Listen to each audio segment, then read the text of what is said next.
ബി.ജെ.പിക്ക് പ്രധാനമന്ത്രി സ്ഥാനം നഷ്ടപ്പെടുമോ എന്ന് ഏറ്റവും അധികം ഭയക്കുന്ന നേതാവ് നരേന്ദ്രമോദി തന്നെയാണ്. ഇത്രയും ഓരോന്നും പ്രതീക്ഷ വച്ചിരുന്നു.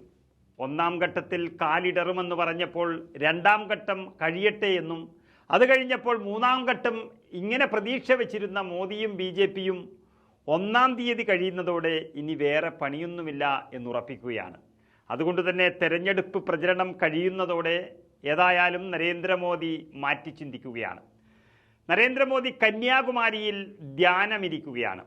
വിവേകാനന്ദ പാറയിലാണ് 2 ദിവസത്തെ ധ്യാനമെന്ന് അദ്ദേഹം സൂചന നൽകി. മെയ് 30-ാം തീയതിയാണ് തെരഞ്ഞെടുപ്പ് പ്രചരണമെല്ലാം അവസാനിക്കുന്നത്. തുടർന്ന് തിരുവനന്തപുരത്ത് എത്തും എന്നാണ് അറിയിക്കുന്നത്. പിന്നീട് മെയ് 31-ാം തീയതി പ്രചരണമൊന്നുമില്ല. 1-ാം തീയതിയാണ് അവസാനത്തേതും 7-ാമത്തേതുമായ ഘട്ടം തെരഞ്ഞെടുപ്പ് നടക്കുന്നത്. ഈ പ്രചരണം അവസാനിപ്പിച്ച ഉടൻ തന്നെ അദ്ദേഹം തിരുവനന്തപുരത്തെത്തി അവിടെ നിന്ന് കന്യാകുമാരിയിലേക്ക് പോകും എന്നാണ് ഇപ്പോൾ നമുക്ക് ലഭ്യമാകുന്ന വിവരം. ജൂൺ 1-ന് തിരിച്ച് ദില്ലിയിലേക്ക് പോയേക്കാം എന്നും റിപ്പോർട്ടുകൾ വരുന്നു. രാജ്യത്ത് അവസാനഘട്ട വോട്ടെടുപ്പ് നടക്കുന്ന ദിവസമാണ് ഇത്തവണ മോദി ധ്യാനത്തിനായി തിരഞ്ഞെടുത്തിരിക്കുന്നത് എന്നതാണ് ഏറെ പ്രധാനം.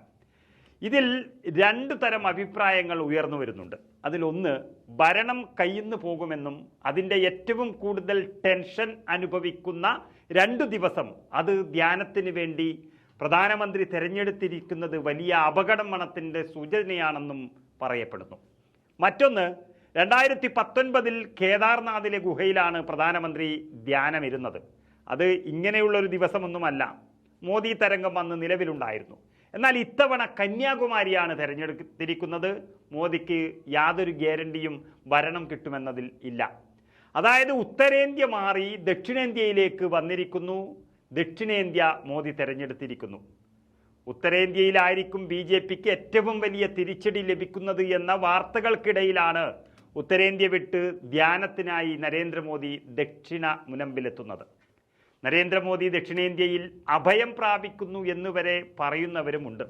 ഏതായാലും പ്രധാനമന്ത്രിയുടെ മാനസിക സംഘർഷങ്ങൾക്ക് ശമനം ലഭിക്കാൻ അദ്ദേഹം ധ്യാനത്തിൽ പോവുകയാണ്. പക്ഷേ മറ്റു ബി.ജെ.പി നേതാക്കളും പ്രവർത്തകരും ഇതൊക്കെ കണ്ട് ആശങ്കയിൽ തന്നെയാണ്. പ്രധാനമന്ത്രി തെരഞ്ഞെടുപ്പ് പ്രചരണം തുടങ്ങിയത് 400 സീറ്റുകൾ ബി.ജെ.പി നേടും എന്ന് പറഞ്ഞുകൊണ്ടാണ്. പിന്നീട് അത് പിൻവലിച്ചു. ഇപ്പോൾ യാതൊരു ഗ്യാരണ്ടിയും അതിൽ കാണുന്നുമില്ല. വർഗീയ പ്രചരണങ്ങൾ ഇതുവരെ ഒരു പ്രധാനമന്ത്രിയിൽ നിന്നും കാണാത്ത തരത്തിൽ അദ്ദേഹം ചീറ്റിവിട്ടു. പക്ഷേ പല വിമർശനങ്ങളും പ്രസ്താവനകളും അദ്ദേഹത്തിന് പിൻവലിക്കേണ്ടി വന്നു. ബി.ജെ.പിയും നരേന്ദ്രമോദിയും ഈ രാജ്യത്ത് മുഴുവൻ പ്രതിരോധത്തിലായി കഴിഞ്ഞു എന്ന പ്രതീതി ജനിപ്പിക്കാൻ പ്രതിപക്ഷത്തിന് കഴിഞ്ഞതോടെ മോദി ഭരണം തകരുമെന്നും ഉറപ്പായി. പൂർണ്ണ വിശ്വാസമില്ലാത്ത നരേന്ദ്രമോദി മനസ്സും ശരീരവും ശാന്തമാക്കാൻ 2 ദിവസം ദൈവത്തിൽ അഭയം പ്രാപിക്കട്ടെ എന്നും ജനങ്ങൾ പറയുന്നു. സ്വയം ദൈവമായൊക്കെ പരിചയപ്പെടുത്തുകയും അതുപോലെ തന്നെ ഒരു ദൈവിക പരിവേഷം നൽകുകയും ഒക്കെ ചെയ്യുന്ന ഒരാൾ ദൈവചിന്തയിൽ അഭയം പ്രാപിക്കുന്നത് ഏതായാലും നല്ലതാണ്.